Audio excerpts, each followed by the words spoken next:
क्या आपको लगता है कि आपने ऑस्ट्रेलिया के बारे में बहुत कुछ सुना है? तो यहां कुछ ऐसी बातें हैं जो आपको आश्चर्यचकित कर सकती हैं।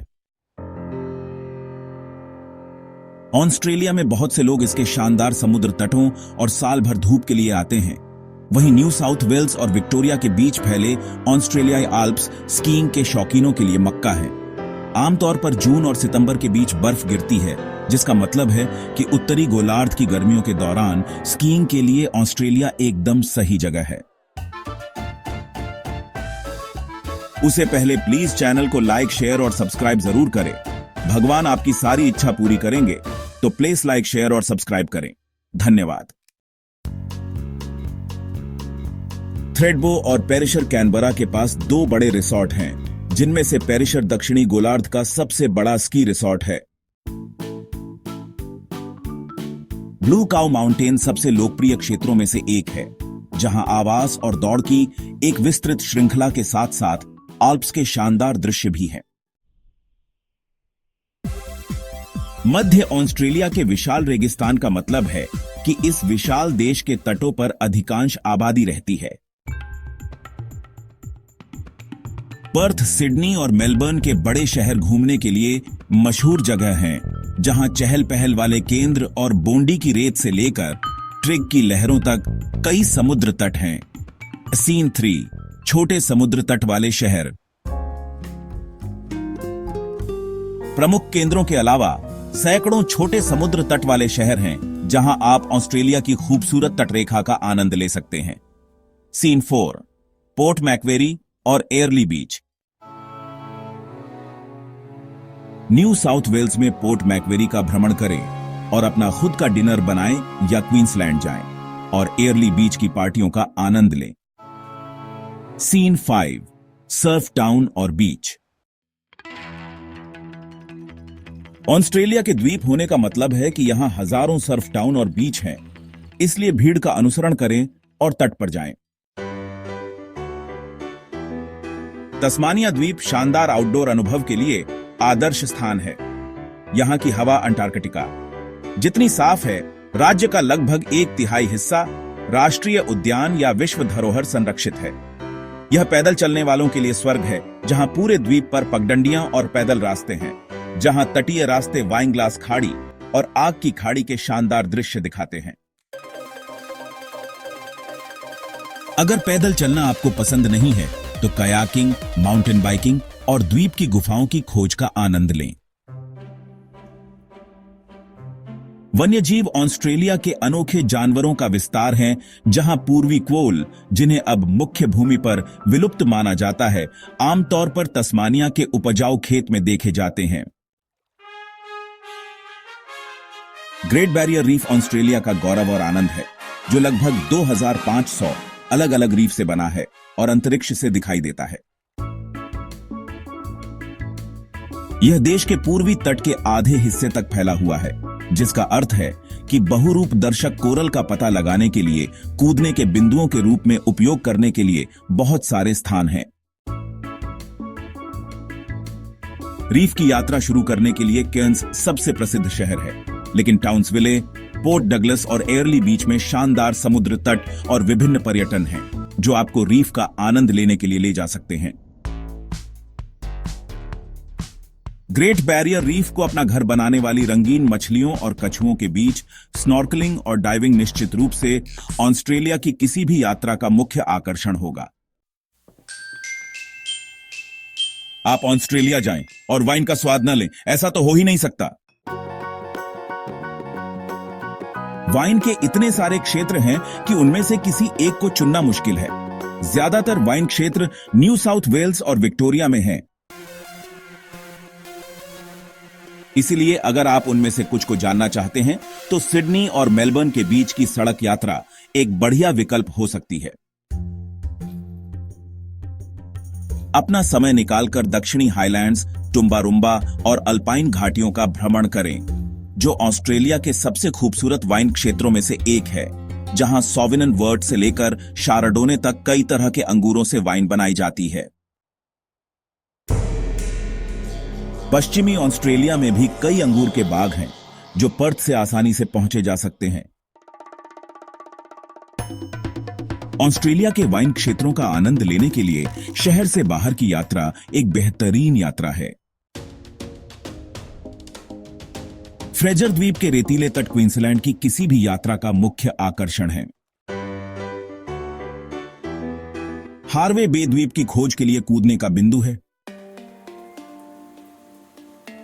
इसलिए नाव पर चढ़ें और इस द्वीप स्वर्ग के आनंद की खोज करें। सफेद रेत के किनारे से घिरी मैकेंजी झील का साफ नीला पानी और शैंपेन पूल की शांति, जहां आप समुद्र के किनारे उथले पूल में तैर सकते हैं।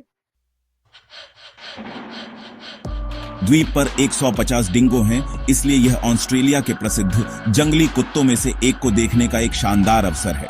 लेकिन अपनी दूरी बनाए रखें, क्योंकि वे जंगली जानवर हैं और अगर उनके पास जाया जाए तो वे आक्रामक हो सकते हैं। ऑस्ट्रेलिया में कई शानदार रेल यात्राएं हैं। सिडनी और पर्थ के बीच इंडियन पैसिफिक रेल मार्ग है, जो देश भर में आश्चर्यजनक ब्लू माउंटेन से होकर पहाड़ी फ्लिंडर्स रेंज की ओर जाता है। एडिलेड में रुकना जरूरी है। स्वादिष्ट भोजन, कला संग्रहालय और शहर की खुली जगहों का आनंद लें। फिर से आगे बढ़ने पर आप नुलाबोर मैदान से गुजरते हैं, जहां उपजाऊ एवन घाटी से गुजरने से पहले सीधा खंड होता है और पर्थ में पहुंचता है। इंडियन पैसिफिक की सवारी करना ऑस्ट्रेलिया के विविध परिदृश्यों को देखने का एक शानदार तरीका है। साथ ही ट्रेन की शानदार सेवाओं का आनंद भी लेना है।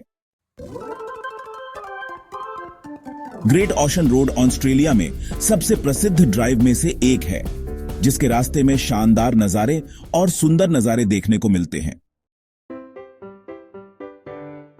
प्रथम विश्व युद्ध के बाद वापस लौटने वाले सैनिकों द्वारा निर्मित इस सड़क को युद्ध में मारे गए लोगों की याद में समर्पित किया गया था